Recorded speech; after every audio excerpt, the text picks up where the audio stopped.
Hi, my name is Kari Field, and this is the Anandashri Astrology Full Moon Forecast, a lunar eclipse for September 16th, 2016.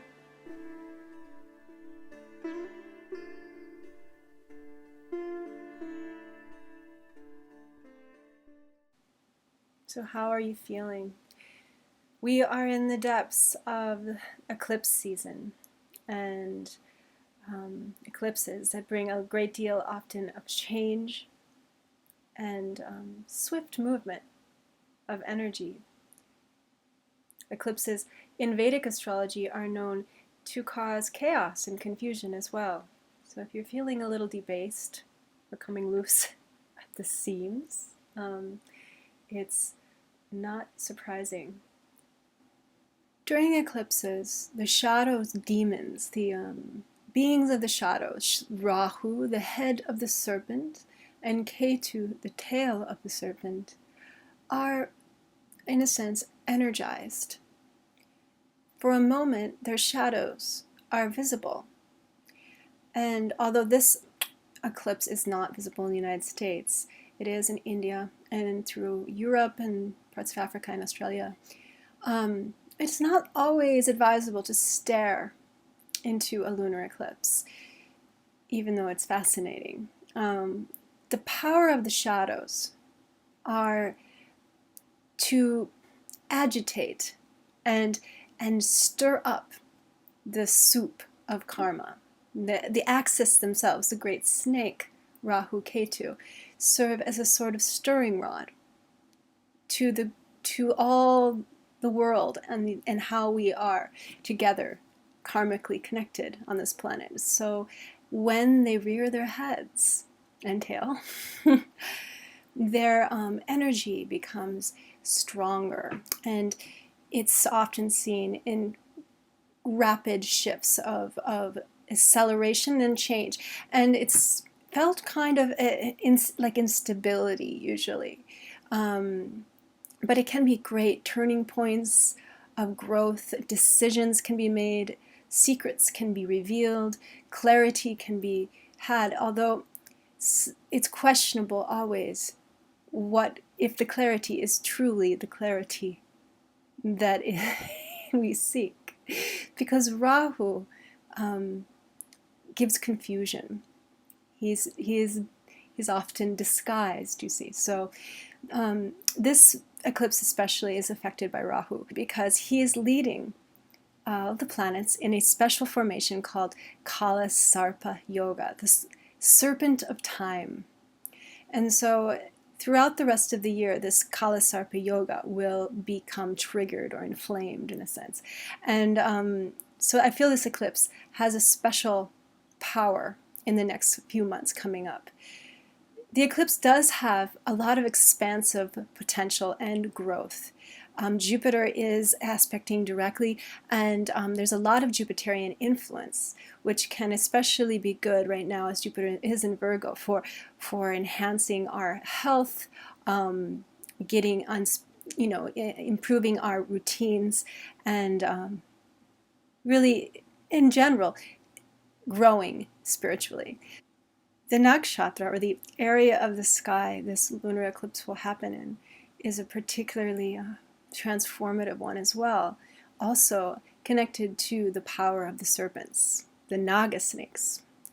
The area is called Bhadrapada, and in particular it's the first part of Bhadrapada called Purva Bhadrapada. This area, this lunar mansion, nakshatra, is known for its fiery disposition, this intensity to desire to just burn away what is unnecessary. And it's also connected to Kundalini energy because of its connection to these serpents, the Naga serpents, the Kundalini snake, and also its deity, Aja Ekapada. It's a funny name. Really, literally, it is funny. It means one-footed goat, or one-footed unborn. But it's a tantric form of the Lord Shiva and his stillness. He's only on one foot and he's very still. And there's this intensity of tapas, of sadhana, that's associated with this kind of standing on one foot kind of posture.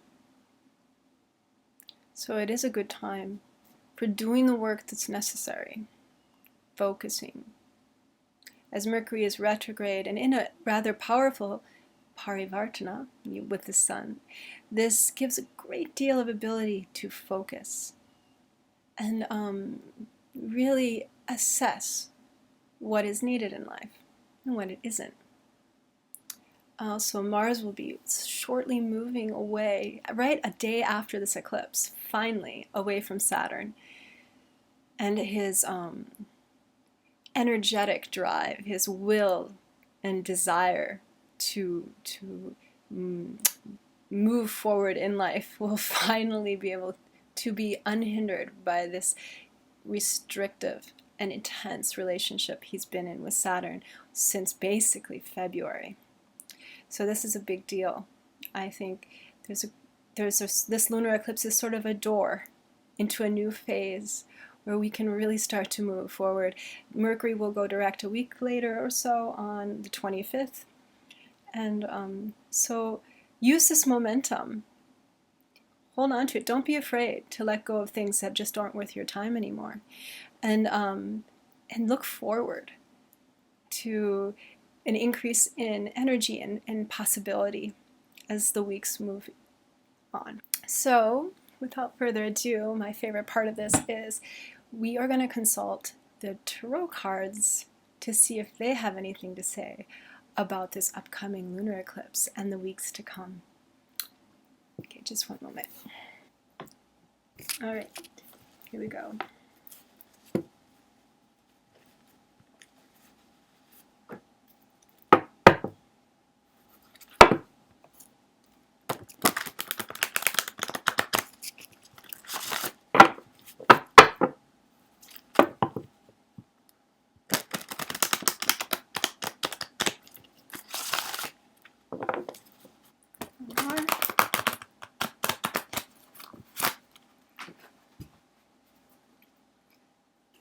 Okay.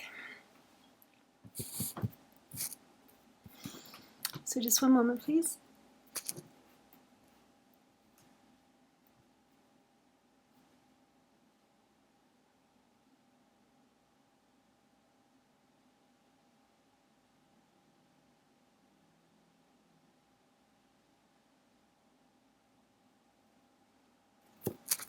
Okay.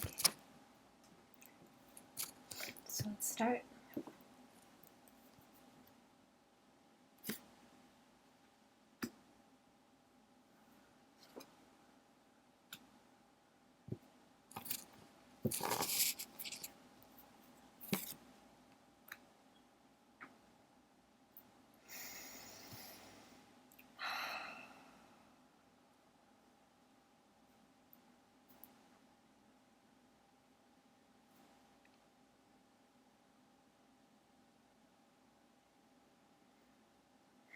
Okay. Well, the first card actually that I picked up was the 9 of Coins, this card.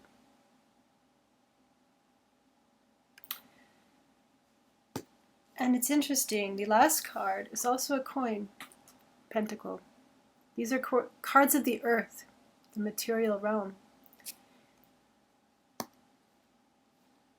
They have to do with growth and expansion in the material realm, as well as boundaries and clarity around our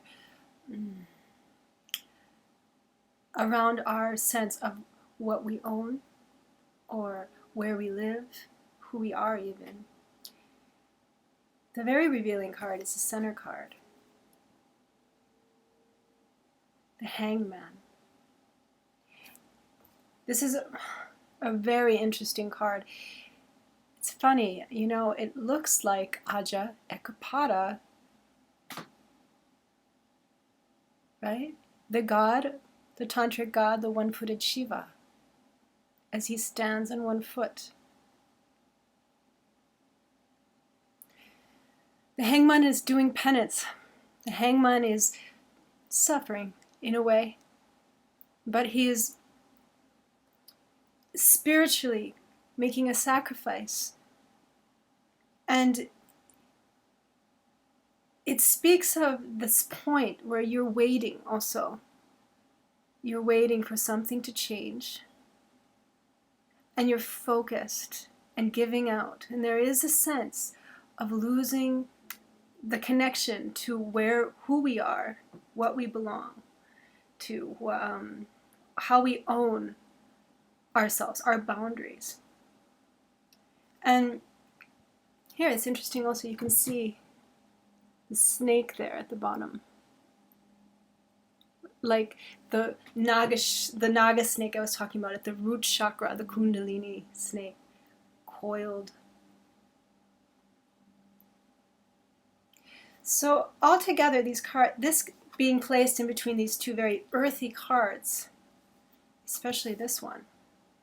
This one is very solid and very clear. And it seems as if the cards are saying that this lunar eclipse brings with it an opportunity to create boundaries, to unhook ourselves from relationships that maybe we've been sacrificing too much for, or any kind of habits that we've been entangled in that keep us in a state of perpetual giving or dissolving. Coming back to the earth, to our physical body, knowing how to say no. This is what creates real growth and abundance. Having a balance between the spirit and the material world. Okay, so take a look.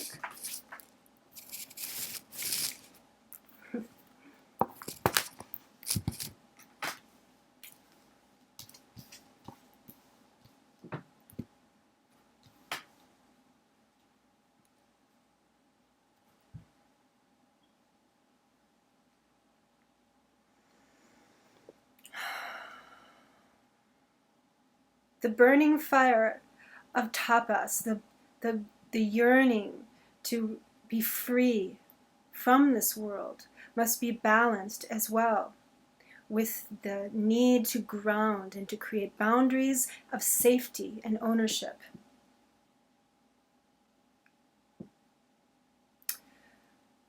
Do not sacrifice everything. You are a child of the earth as well. And the snake that dwells deep within, underground, is a spirit, an earth spirit that gives wisdom. Reconnect with your roots. Find solidity, find truth, and gain a sense of security. You do not have to give away anymore.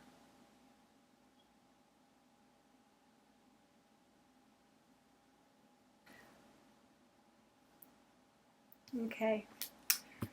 Wow. Lunar eclipse. Wow. Well, thank you for joining me for the Unindustry Astrology full moon forecast and tarot reading. Be sure to like this channel and like my Facebook page, or get on my newsletter, best of all, if you want to get free bi-monthly forecasts. I write about the moon phases. And thanks again.